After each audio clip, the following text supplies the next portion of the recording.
A contract clause in Hamilton's deal with Ferrari has just ended. He's now free to negotiate. Curious which team has offered him a clean €42 million? Don't miss a second, this video is for you. Subscribe only if you want to stay updated with the latest breaking news about F1 races. The silence from Lewis Hamilton speaks louder than any press release Ferrari could issue, louder than any scripted statement or carefully curated social media post. Within the corridors of Maranello, the atmosphere has shifted dramatically. What began as cautious optimism at the start of the season has devolved into an internal storm of tension, miscommunication, and betrayal so thick it's almost tangible. What was once painted as a historic alliance between F1's most decorated driver and the most legendary constructor in motorsport has turned into a psychological battlefield, where each Grand Prix feels less like a race and more like another round in a cold, calculated game of politics, favoritism, and sabotage. The aura that once surrounded Hamilton's arrival has completely vanished, replaced by hushed conversations, deliberate side glances, and an underlying sense that something is unraveling fast and irreversibly. Those closest to the Ferrari camp have been speaking more freely off the record, revealing a narrative of growing isolation, subtle exclusion, and decision-making that seems to contradict every promise made to Hamilton when he first signed. From the earliest test sessions of the season, Hamilton reportedly felt a disconnect, a subtle but persistent undercurrent of resistance when his feedback differed from Leclerc's. Suggestions he made during simulator sessions were allegedly shelved or delayed, only to resurface weeks later after Leclerc proposed similar changes. Technicians assigned to his car rotated more frequently than those in Leclerc's garage, and internal performance targets became increasingly skewed. The turning point, however, came when Hamilton noticed repeatable differences in the power unit behavior between the two cars, particularly under full throttle conditions and in high-speed corners where engine mapping and differential settings play a critical role. Telemetry comparisons soon followed. Hamilton, as precise with data as he is with a steering wheel, requested full overlays between his car and Leclerc's, looking specifically at throttle progression, energy recovery rates, and maximum power deployment windows. The results were, in his view, damning. Not only was Leclerc's car consistently hitting higher top speeds, but energy deployment during qualifying appeared more aggressive on the Monégasque's SF25, particularly in sectors where hundredths of a second meant the difference between front row and the third. Hamilton demanded answers. What he got instead were vague explanations, soft deflections, and a repeated assurance that both cars are equal. But nothing about the data felt equal to him. And Hamilton, with his 2 decades of experience, knew when something was off. Subscribe only if you want to stay updated with the latest breaking news about F1 races. Then came the strategic decisions that further widened the gap between the two drivers. Pit stop windows, tire compound choices, undercut attempts, each one, it seemed, tilted in favor of Leclerc. The Spanish Grand Prix was reportedly the most emotionally draining for Hamilton, not because of the result on the track, but because of the breakdown in communication behind the scenes. He allegedly discovered only minutes before qualifying that Leclerc had been granted a new rear wing specification that he himself had requested weeks prior. When he asked why it hadn't been fitted to both cars, the engineering response cited limited availability, a claim that raised more questions than it answered. Hamilton didn't shout. He didn't confront anyone publicly. But those in the garage said his silence afterward was more chilling than any outburst could have been. The psychological effects began to ripple through the team. While Leclerc continued to receive warm embraces from senior figures, Hamilton's corner of the garage grew colder, emotionally, not physically. Team dinners were missed. Internal messages from Hamilton's camp began including more lawyers and fewer race engineers. The once vibrant energy surrounding his presence began to feel transactional, contractual. The love affair between Hamilton and Ferrari had faded into a reluctant cohabitation, with both sides now protecting their reputations more than collaborating toward success. And in the midst of all of this dysfunction, Red Bull appeared, quietly, strategically, and with intent. While Mercedes had once been a possible retreat for Hamilton, sources indicate that the driver no longer sees the Silver Arrows as the right fit for his next chapter. He's been there. He's won there. And returning would feel more like nostalgia than evolution. Red Bull, on the other hand, represents something entirely different: reinvention. A chance not just to return to the top, but to do it by joining forces with the very team that once tormented him on track. Hamilton's representatives have reportedly met multiple times with senior Red Bull executives. Conversations held in complete secrecy, with layers of deniability built in, but carrying enough weight to indicate serious mutual interest. It's not about replacing Verstappen. It's about building a structure that can accommodate two titans, even if that means rewiring Red Bull's entire cultural DNA. Subscribe only if you want to stay updated with the latest breaking news about F1 races. The appeal for Hamilton goes beyond equipment. It's about respect, influence, and control. Red Bull's offer is said to include a seat at the development table, input on chassis architecture, veto power on race engineer selections, and even collaborative involvement with Red Bull Advanced Technologies. For a driver who now feels unheard at Ferrari, the idea of being a true partner in performance is intoxicating. The financial package is reportedly massive, but for Hamilton, legacy outweighs any number on a contract. He wants to make history on his own terms. He wants to send a message not just to Ferrari, but to the entire sport. The Verstappen dynamic remains the wild card. Max has not spoken publicly about the possibility of Hamilton entering his territory, but sources close to the Dutchman admit that the prospect is being monitored closely. While Red Bull insists they want to build the most dominant driver pairing ever seen, there are internal concerns about harmony, ego clashes, and political stability. Helmut Marko is said to be skeptical. Horner is reportedly more optimistic, believing the prestige and performance of such a lineup would overshadow any potential friction. The marketing value alone would be unprecedented, two global icons, battling side by side in identical machinery. The risk is enormous. But the reward, if managed correctly, could redefine the team's place in F1 history. Ferrari, for their part, continue to deny everything. They maintain that both cars receive equal treatment. They claim that any performance difference is down to driver style, tire preservation, or track adaptation. But those denials ring hollow now. Too many incidents. Too many unexplained gaps. Too many subtle signs that point to a team hedging their bets on the younger driver, the one they've invested in since his junior days. To Ferrari, Leclerc represents the long-term future. To Hamilton, that realization is the final betrayal. What happens next could alter Formula One forever. If Hamilton makes the jump, it won't just be a change of uniform. It'll be a statement louder than any victory lap. It will be the ultimate act of defiance from a champion who refuses to be phased out quietly. It will ignite rivalries, shake up paddocks, fracture alliances, and captivate fans like never before. And for Ferrari, it may be the moment they realize what they lost. Not just a driver, but a legacy in motion. The Formula One paddock has erupted into a state of disbelief, confusion, and anticipation, as one of the most shocking mid-season developments in modern history continues to gain momentum. The scenario that was once dismissed as mere fantasy, a sudden, contract-triggered release of Lewis Hamilton from Ferrari, has now materialized in such a dramatic and irreversible way that even the most seasoned insiders are struggling to process the full implications. The man who was meant to bring Ferrari back to championship glory, the driver whose arrival in Maranello was hailed as a seismic shift in Formula One's competitive balance, is now legally detached from the Red Empire, free to explore a future that may involve the unthinkable. Joining Max Verstappen at Red Bull Racing. What's unfolding behind the scenes is nothing short of a strategic arms race.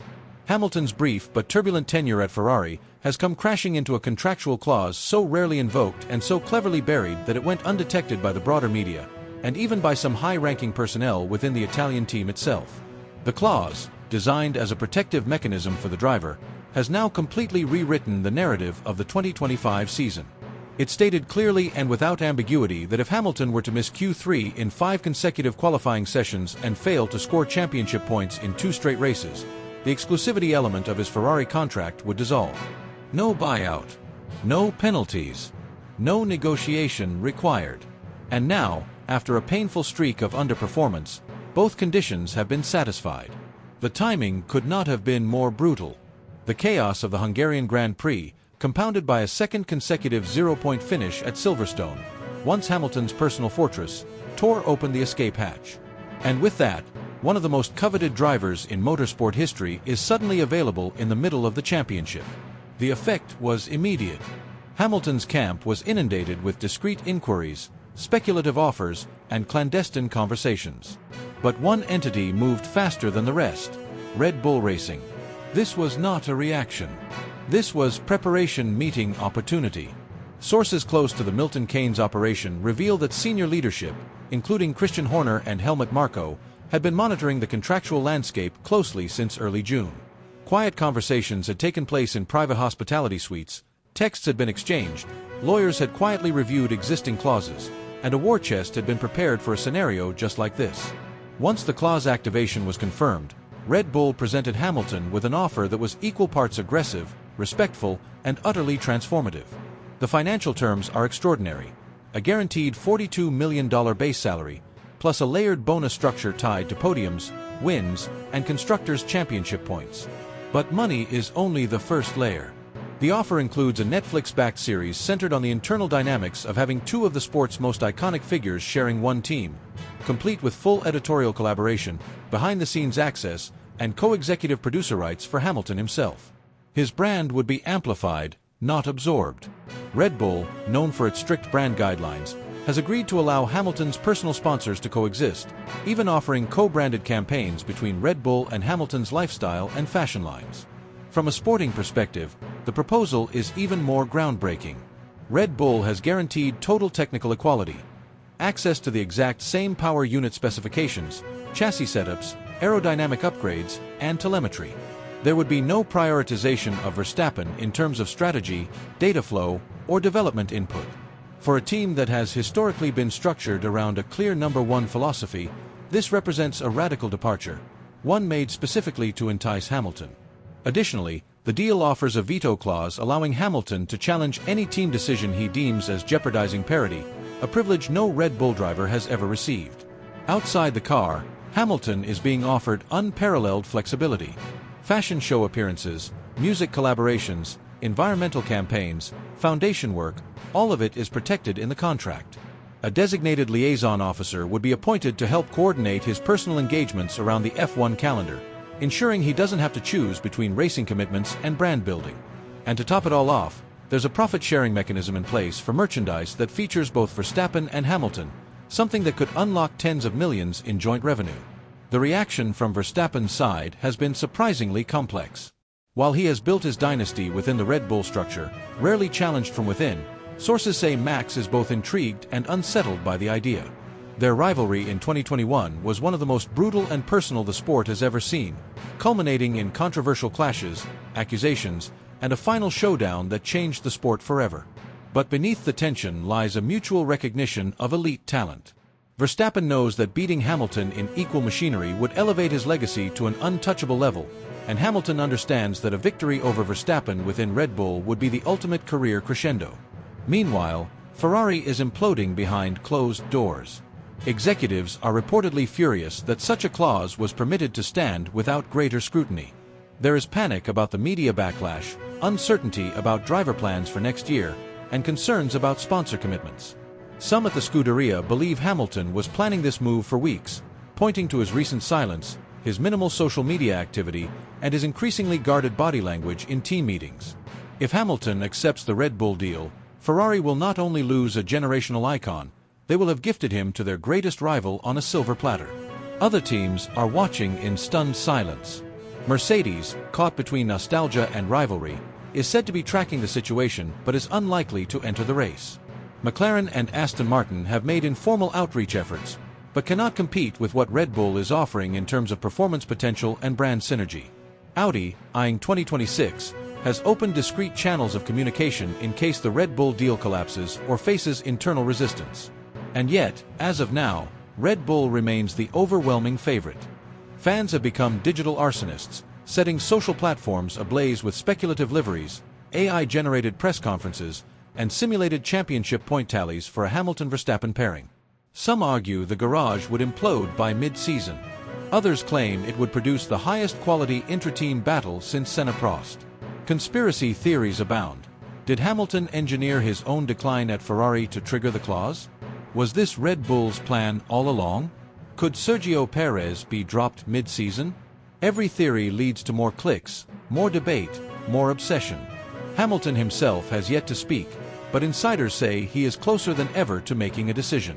He has held extended talks with senior Red Bull engineers, spoken privately with Verstappen during a post-race cool-down room exchange, and asked detailed questions about power unit allocation, race strategy autonomy, and logistics.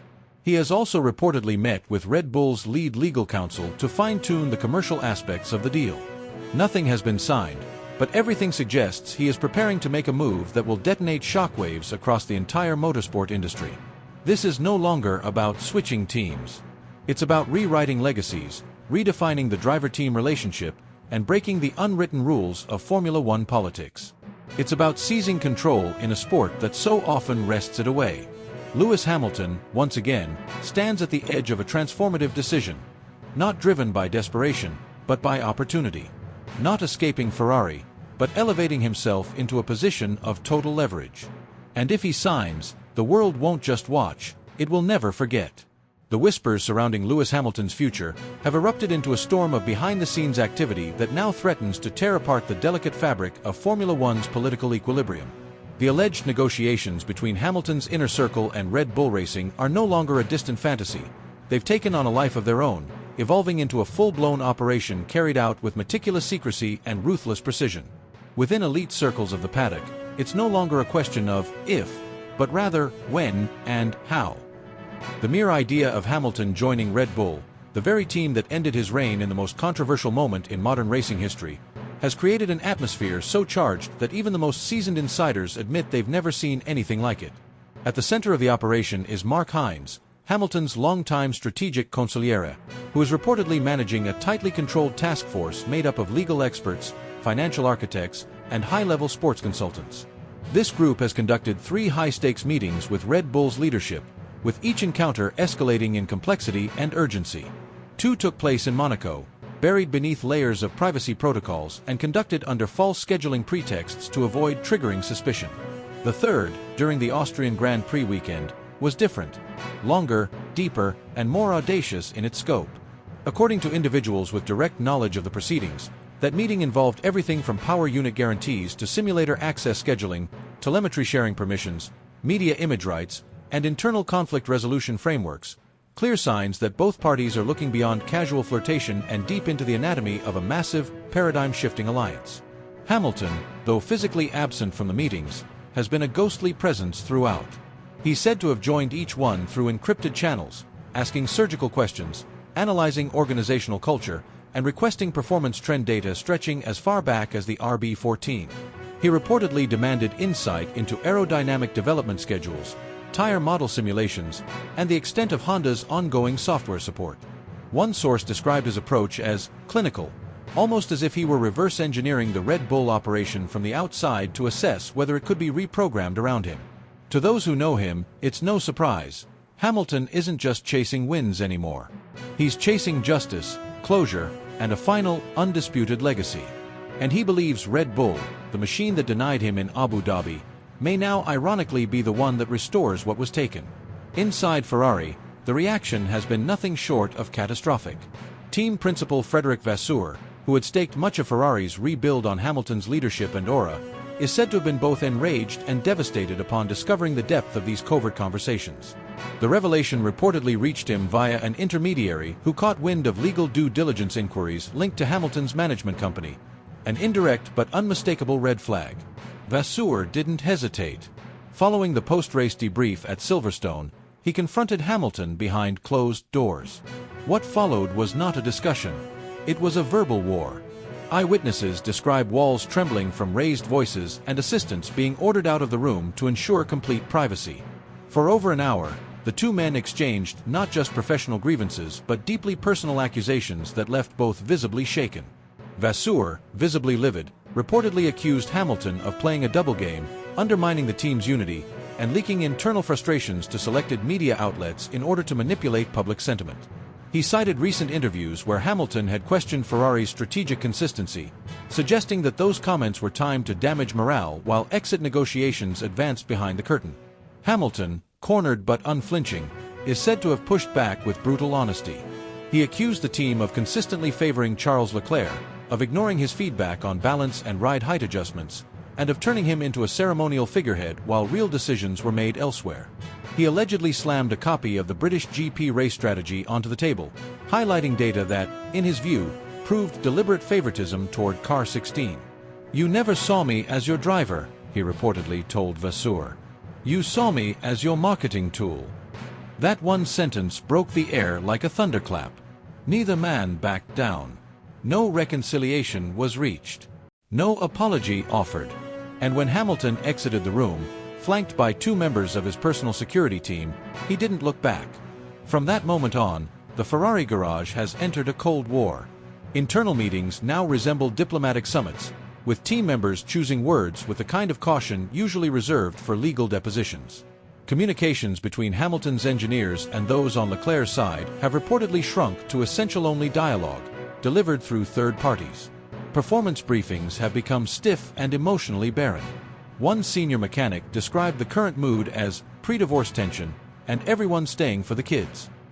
Meanwhile, in the sleek, turbocharged corridors of Red Bull Racing, the mood is something entirely different, calculated but undeniably electric. Christian Horner, ever the Machiavellian tactician, is said to be weighing the cultural and competitive ramifications of bringing the sport's most famous name into a garage already inhabited by its most dominant driver. Some inside Red Bull are excited by the prospect. They see a marketing explosion, a commercial goldmine, and a dual-driver lineup that could become the stuff of legends. Others remain nervous. They worry about destabilizing the delicate equilibrium that has made Red Bull nearly untouchable since the new regulations kicked in. Verstappen, reportedly aware of every move, has yet to voice any objection publicly. But those close to him insist he would not tolerate being treated as anything other than the team's anchor. Any power shift, even symbolic, could ignite an inferno. Hamilton's team is also considering the optics of the move. This isn't just about speed or setups. It's about legacy, redemption, spectacle, and timing. Rumors suggest Mercedes executives have been briefed informally, with some expressing quiet regret that the most decorated driver in F1 history is contemplating ending his journey in a rival's uniform. Former allies have started distancing themselves. Media handlers are working overtime. Sponsor representatives are being looped into NDA-locked meetings as potential clauses are discussed involving cross-brand collaborations and personal image rights. One marketing executive referred to the potential deal as Formula One's version of a Cold War defection. Even those outside the main players are feeling the tremors.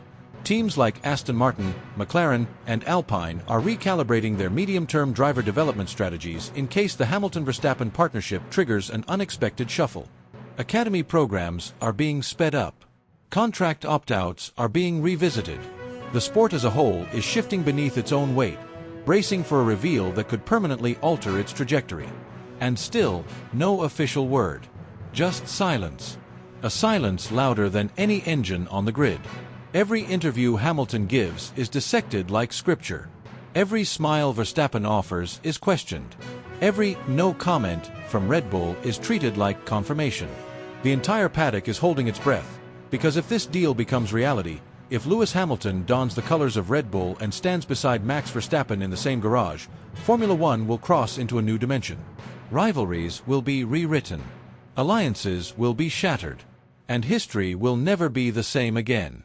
In the shadows of Ferrari's Maranello headquarters, as another turbulent race weekend faded into memory and the mechanics packed up in silence, something deeper than strategy meetings and debriefs began to unfold. What had once been marketed as a historic union between two titans, Lewis Hamilton and Scuderia Ferrari, was quietly fracturing beneath the surface. The excitement that shook the foundations of Formula One when the deal was first announced had slowly given way to tension, doubt, and internal division that no amount of media control or glossy branding could suppress. What started as a legacy-defining chapter was now unraveling into a cautionary tale of misalignment and mistrust. Frederic Vasseur, who had once lobbied intensely for Hamilton's arrival, convinced that pairing a seven-time world champion with a resurgent Ferrari would catapult the team into a new era, now found himself wrestling with a very different reality. The boardroom at Ferrari was no longer a place of vision and ambition. It had become a war room, where silence spoke louder than words and each executive understood that something irreversible had shifted. John Elkann sat at the head of the table, not as a chairman celebrating success, but as a man faced with the consequences of a decision that may have pushed the team further from glory rather than closer. Benedetto Vigna, flanked by financial advisors and corporate strategists, reviewed slide after slide of morale indicators, driver telemetry comparisons, sponsorship alignment risks, and even internal communication breakdowns. Every chart, every number, every gut instinct pointed to the same conclusion.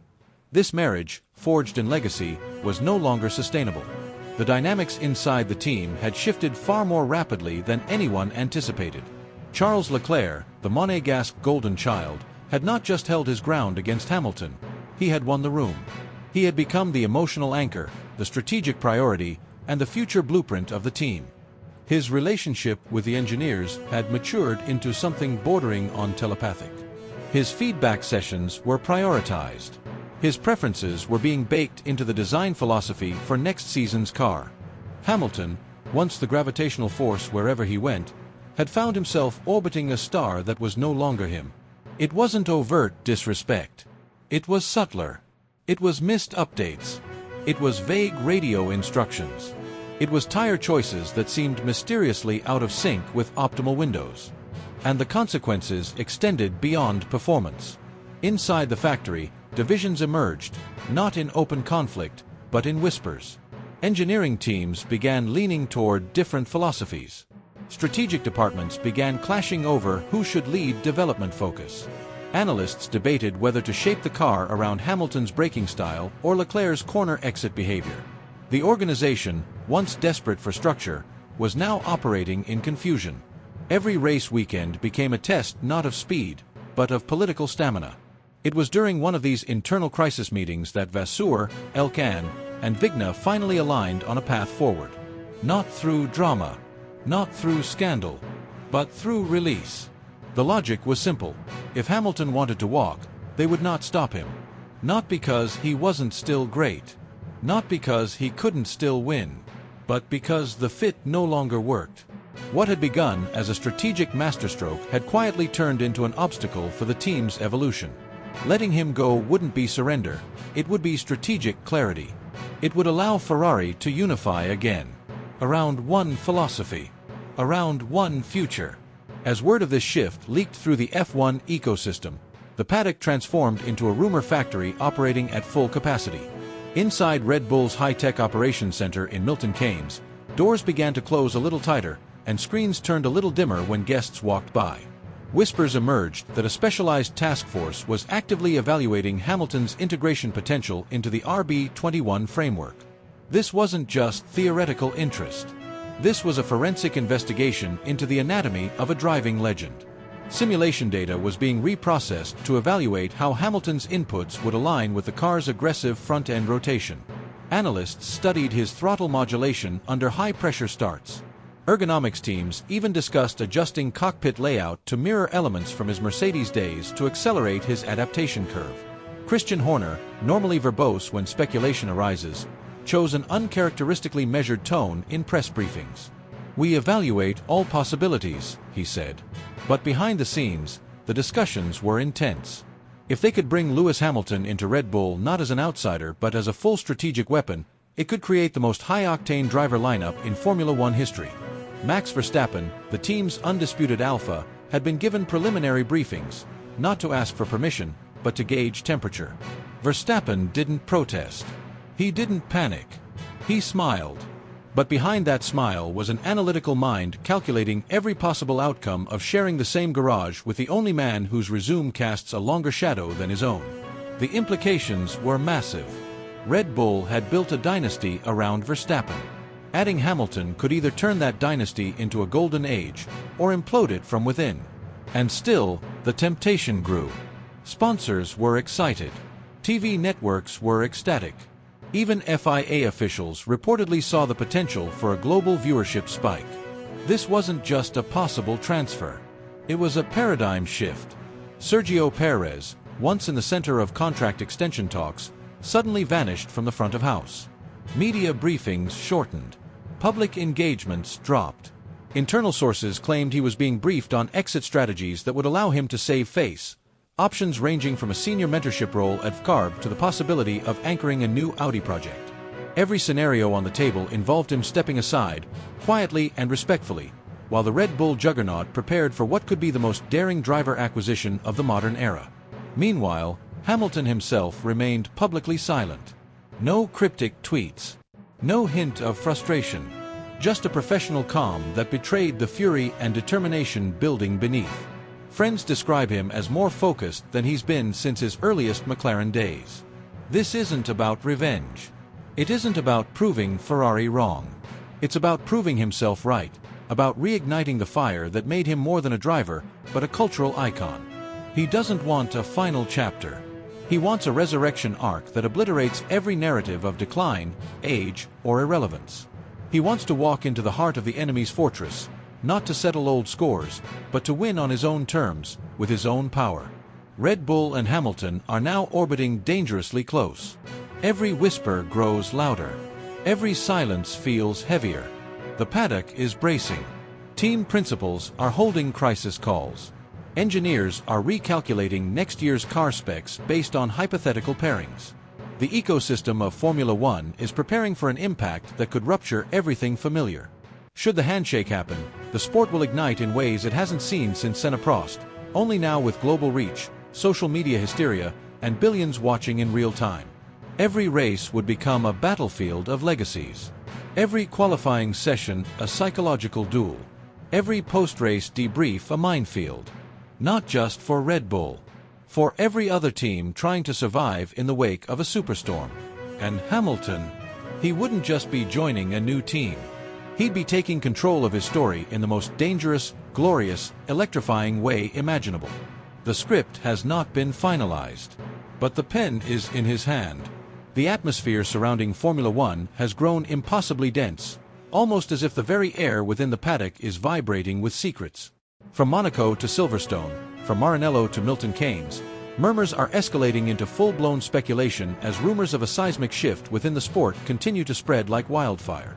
Behind every garage door, in every private suite, among every high-ranking executive, there's a hushed urgency that betrays something monumental unfolding just beneath the surface. This isn't about strategy tweaks or minor contractual adjustments. It's something much deeper. Something that could change the fabric of the championship in ways no one is fully prepared for. The mechanics sense it. The engineers feel it. The drivers know it. And the fans? They're absolutely hooked. The situation is far more intricate than a standard transfer saga. This is no mere formality involving paperwork and press releases. This is a layered high-stakes orchestration involving legal teams, marketing departments, sponsorship clauses, brand alignments, and competitive ramifications that could shift not just the trajectory of one driver's career, but redefine how the next 5 years of Formula One unfold. The complexity of the deal isn't just in what's being discussed, it's in who's at the table, what's being wagered behind closed doors, and the incredible pressure building with each passing hour. The whispers suggest that this is not just a deal between a driver and a team. This is a strategic coup being executed by one powerhouse while the rest of the grid looks on, paralyzed, trying to decipher when and how the announcement will shatter the current status quo. Timing is everything. While the entire paddock buzzes with theories, the inner circle continues to operate with surgical precision. There are those who believe the next race weekend will serve as the perfect detonator, a massive global stage, hundreds of millions watching, and all eyes glued to every move. Others insist the summer break is being used as a smokescreen, a period of calm that disguises a storm ready to be unleashed just as teams return to the chaos of the second half of the season. The conflicting narratives are intentional, designed to confuse, distract, and delay the inevitable media explosion. The reality is that only a microscopic circle of individuals truly knows when the truth will break free, and they are guarding it like a state secret. The implications of this switch are staggering. It goes beyond lap times, beyond championship standings. This is about culture, about identity, about ripping a driver out of the system that shaped them and dropping them into a new universe where nothing is familiar, where loyalty doesn't exist, and where every move is questioned. This is about a team redefining its DNA, choosing risk over comfort, unpredictability over stability, ambition over predictability. It's the kind of move that doesn't just shift a few headlines. It reprograms an entire sports narrative.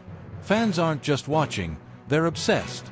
Every social post is examined with forensic precision. Every slightly altered tone in a post-race interview sparks massive Reddit threads. Drone footage of the paddock is being slowed down, magnified, and analyzed for any signs of personnel meetings or unusual interactions. Millions are living inside the speculation. Even casual followers have transformed into investigative journalists, convinced they'll be the one to detect the clue everyone else missed. The anticipation isn't being manufactured, it's erupting organically, fueled by a global audience that senses the story of the decade is about to unfold. And yet, while the public obsesses over dates and destinations, those closest to the action are dealing with a storm of emotion. For the driver at the heart of this, the decision means walking away from not just a car, but from years of relationships, data feedback loops, ergonomic comfort, and technical language developed through endless hours of debriefs and test sessions. It means stepping into a space where politics will be more intense, expectations will be higher, and every action, on and off the track, will be placed under an unforgiving microscope. There will be no grace period, no adjustment window. The scrutiny will begin before the first practice lap is even completed. Inside the garage, anxiety is mounting. Crew members who have spent years building trust with their current driver are questioning where they'll stand in the new hierarchy. Will the incoming personality clash with the existing staff? Will engineering philosophies align or collide? These are not small concerns. They are the building blocks of performance. And when two alphas are forced to coexist in the same high-pressure environment, there are only two outcomes: harmony or havoc. The scale of this move means everyone involved will be forced to adapt or risk being left behind. The existing teammate, meanwhile, is facing a ticking clock of uncertainty. Statements about unity and cooperation are being delivered with perfectly rehearsed calm, but the eyes tell a different story. No driver wants to share space with another superstar. No one wants to go from leader to equal, or worse, to second in command. And that's exactly what this change threatens. The internal battle may begin quietly, but it will be fierce. It always is. Data sharing will become political. Strategy calls will be challenged. Public relations will turn into chess matches. And the slightest misstep could snowball into a full-blown internal war. Sponsors are bracing for impact. They're not just invested in performance, they're attached to image, narrative, and brand compatibility. The introduction of a high-profile new face comes with immense opportunity but also massive risk. What happens if the team fails to deliver immediately? What if personalities clash in a way that damages marketability? These are the questions being asked not only by the teams but by the dozens of corporations whose financial contributions make Formula One possible. And still, nothing is official. No one has spoken. No confirmations have been issued. Just silence, broken by whispers, tweets, and the occasional mysterious smile from someone who knows more than they're letting on. But that silence won't last much longer. It can't. The dam is about to burst. And when it does, Formula One will be changed forever. Not gradually, not over time, but in a single headline, a single photo, a single moment that will be replayed endlessly for years to come. The moment is near. You can feel it. You can see it in the eyes of the drivers, the tension in the pit lane, the unease in the interviews. It's more than speculation now, it's an approaching reality. And when it lands, it will hit like lightning across the paddock, igniting new rivalries, ending long-standing alliances, and thrusting the sport into a new chapter so explosive, so personal, so unpredictable, that everything we thought we knew about Formula One will be rewritten in an instant.